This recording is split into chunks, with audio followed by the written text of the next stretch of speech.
মালদাতে শনিবার মালদা টাউন হলে আন্তর্জাতিক সাহিত্য উৎসবের সূচনা হলো।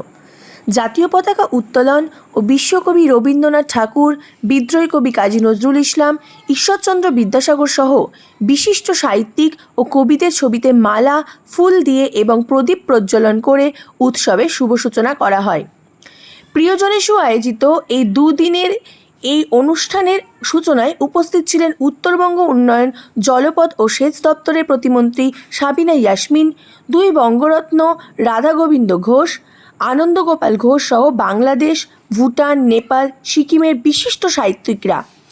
এছাড়া ছিলেন ইংরেজবাজার পুরসভার চেয়ারম্যান কৃষ্ণেন্দু নারায়ণ চৌধুরী, উদ্যোক্তা পার্থসারথী ঝা সহ বিশিষ্টরা। সেখানে সাহিত্যিক বিষয়ে বিভিন্ন ধরনের দিক তুলে ধরা হয়। এছাড়া সাহিত্যিকমূলক নাচ গানের মতো দিয়ে সাংস্কৃতিক অনুষ্ঠানের আয়োজন করা হয়।